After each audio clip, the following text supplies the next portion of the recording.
गव्हर्नमेंटच hospital आहे.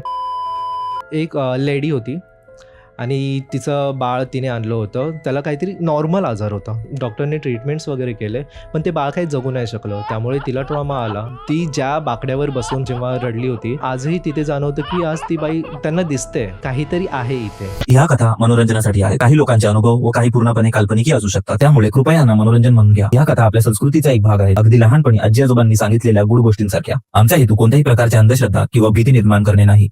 खूप जुनी गोष्ट आहे. जेव्हा हॉस्पिटल बनून झालं होतं आणि तेव्हाच्या गोष्टी आहेत ह्या ॲक्च्युली, की एक लेडी होती आणि तिचं बाळ तिने आणलं होतं. त्याला काहीतरी नॉर्मल आजार होता आणि तो बाळाची इम्युनिटी सिस्टीम कमकुवत असेल कदाचित.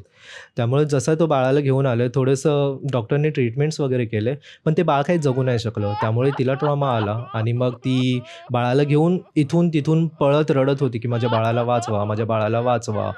पण ती घरी घेऊन गेली आणि नंतर असं कळालं, की तिची पण डेथ झाली आहे. आणि नंतर अजून खूप काही वर्षांनी ती ज्या बाकड्यावर बसून असं जेव्हा रडली होती, तेव्हा लोकांना आजही तिथे जाणवतं, की आज ती बाई त्यांना दिसते. म्हणजे स्पेसिफिक टायमिंग असा आहे, की मॉर्निंग 4 ते 6च्या मध्ये आणि संध्याकाळी जशी वर्दळ कमी होते, 9, 10, 11 तो असा एक लेन आहे, पॅसेज आहे. तिथे जास्त नाही जात कोणी. तिथे मोस्ट ऑफ मॉर्चरी बाजूलाच आहे. तर जे मामा वगैरे असतात किंवा जे कामगार वगैरे असतात तेच जातात डेड बॉडीज वगैरे घेऊन. सो तिथे त्यांना जाणवतं, की बाई रडते अंधारात आणि रात्रीचे आपण लाईट्स जास्त नाही चालू ठेवत. बरोबर. सो त्याच्यामुळे आणि कधी-कधी जाणवतं, की ती अशी रडते. ती बोलते, "माझ्या बाळाला वाचवा, माझ्या बाळाला मारलंय, माझ्या बाळाला वाचवा." आणि लोकांना ते ऐकायला येतं. पण जर असं ग्रुपमध्ये लोकं जात असेल, तर आपण विचारतो, "तुला ऐकायला आलं का?" ते बोलतं, "नाही, तुलाच काय ऐकायला येतंय?" त्यामुळे नंतर मागे वळून बघितलं, नाही दिसत आहे. नंतर जर त्याच्या आजूबाजूला 3-4 बाक आहेत आणि बाजूच्या बाकवर जर बसलोय आपण, तर आपल्याला असं ऐकायला येतं, की कोणतरी असं मुसमुसून रडतंय, हुंदके देतंय.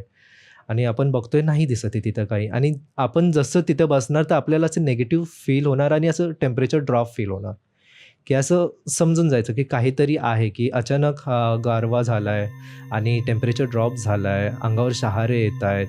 सो आपण समजून जायचं की काहीतरी आहे इथे, त्यामुळे आपल्याला होतं आहे. आणि बाळाचाही कधी-कधी रडण्याचा आवाज खूप कमी लोकांनी ऐकला आहे, पण त्या बाई खूप वेळा त्यांना दिसलेली आहे.